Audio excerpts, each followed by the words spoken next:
வணக்கம் நண்பர்களை, நீங்கள் பார்த்து கொண்டு இருப்பது உங்கள் கௌசிகா ரிவ்யூ. சரி வாங்க வீடியோக்குள்ள போய் என்ன நடக்க போகுது அப்படின்னு சொல்லிட்டு பார்த்தீங்கன்னா, நம்ம வெண்பா குட்டி சல்ல குட்டி இருக்காங்களா, அவங்க என்ன பண்ணுறாங்க அப்படின்னு சொல்லிட்டு பார்த்தீங்கன்னா, நேராக அம்மாவை போய் பார்க்குறாங்க. திடீர்னு நம்ம மல்லி மயக்கம் போட்டுறாங்க.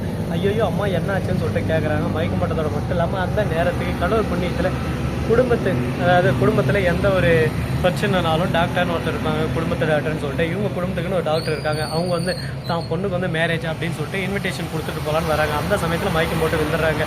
என்னாச்சு ஏதாச்சு மயக்கம் போட்டு விழுந்தாச்சு அப்படின்னு சொல்லிட்டு மயக்கம் போட்டதை உடனே ஷாக் ஆகிடுறாங்க.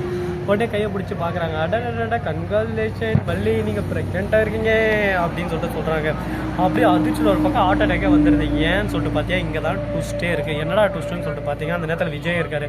ஆனால் விஜய் மல்லி இன்னும் ஒன்றும் சேரவே இல்லை.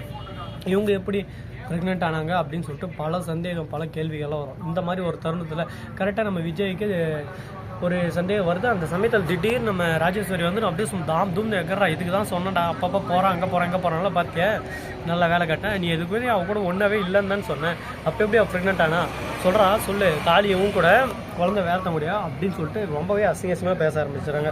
உடனே அந்த டாக்டர் எப்படி போய் சொல்லுவாங்கன்னு சொல்லிட்டு பார்த்தேன். இது எல்லாமே அரேஞ்ச்மெண்ட் பண்ணதே நம்ம ராஜேஸ்வரி தாங்க. டாக்டருக்கு 10 லட்சம் கொடுத்துட்டு இருக்கா. எப்படியாவது இந்த மல்லி அந்த வீட்டை விட்டு துரத்துன்றதுக்கு எந்த லெவலுக்கு இறங்க ஆரம்பிச்சிட்டாங்க. மல்லி இதுன்னு ஒரு பக்கம் இல்லை, அப்படியெல்லாம் இருக்காது அப்படின்னு சொல்லிட்டு சொல்கிறாங்க. உடனே விஜய் வந்து நீ வாயை மூடு மல்லி, நீ பேசாத, இந்த குடும்பத்தில் உன்னால் எவ்வளோ அசிங்கம் எவ்வளோ அவமானம் பார்த்தியா, நீ பண்ணுற ஒவ்வொரு விஷயமும் உன்னை மட்டும் பாதிக்கும்னு சொல்லிட்டு நீ நினச்சின்னு இருக்கேன். இங்கே இருக்கிற எல்லாரையும் பாதிக்கும். நீ இதெல்லாம் தெரியாமல் ஏதோ பண்ணியிருக்கேன். இதுக்கு மேலே நீ உனக்கு எனக்கு எந்த சம்மந்தம் இல்லை. இப்போயே நான் டைவர்ஸ் நோட்டீஸ் தரேன், இந்த இடத்த விட்டு கிளம்பு அப்படின்னு சொல்லிட்டு சொல்கிறாங்க. இதை கேட்டது என்ன பேசுறது எது பேசுறது சொல்லிட்டு தெரியாமல் ஒரு பக்கம் சைலண்ட்டாகவே இருக்காங்க. அதே சமயத்தில் சரி ஓகே, இந்த டாக்டர் சொல்கிறதுனால நான் அதை கெட்டவளாயிருவேனா, வாங்க இன்னொரு டாக்டர்கிட்ட போய் பார்க்கலாம் அப்படின்னு சொல்லிட்டு சொல்கிறாங்க. உடனே நம்ம விஜய் வந்து இவங்க குடும்பத்தை இவங்க எப்படி போய் சொல்லுவாங்க, இவங்களுக்கு என்ன நோக்கம், உங்க மேலே பழி போட்டு அவங்களுக்கு என்ன ஆக போகுது அப்படின்னு சொல்லிட்டு விஜய் கேட்க ஆரம்பிக்கிறாரு. ஒரு பக்கம் வெண்பாக இருந்து இல்லைப்பா, இங்கே ஏதோ ஒரு சூழ்ச்சி நடந்திருக்கு, நீங்கள் அம்மாவை பற்றி தப்பாக பேசுகிறீங்க, அம்மாலாம் நல்ல அம்மா அப்படி இப்படின்னு சொல்லிட்டு ஒரு பக்கம் ஓவராக ஐடியா சொல்லி ஏற்றிட்டு இருக்காரு. ஆனால் என்ன நடக்க போகுதுன்னு சொல்லிட்டு தெரியல. இந்த பிரச்சனை மேலும் மேலும் வளர்தான் போது, அது நல்லாவே தெரிஞ்சு போச்சு.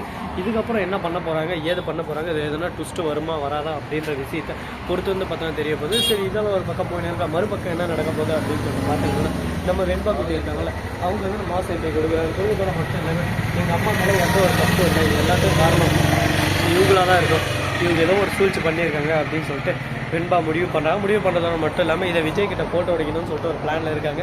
போட்டு உடைப்பாங்களா, உண்மைகள் வெளியே வருமா, எல்லாமே தெரிய வருமா அப்படின்ற ஒரு பரபரப்பான ஒரு விஷயத்தோட தான் போயின்னு இருக்குது. பார்ப்போம் என்னென்ன நடக்க போகுது, எது நடக்க போகுதுன்னு சொல்லிட்டு. எல்லாமே கொஞ்சம் நாளைக்கு தாங்க. வாழ்க்கைன்றதே ஒரு வட்டங்க. அந்த வட்டத்துக்குள்ளே என்ன வேணாலும் நடக்கலாம், ஏது வேணாலும் நடக்கலாம்.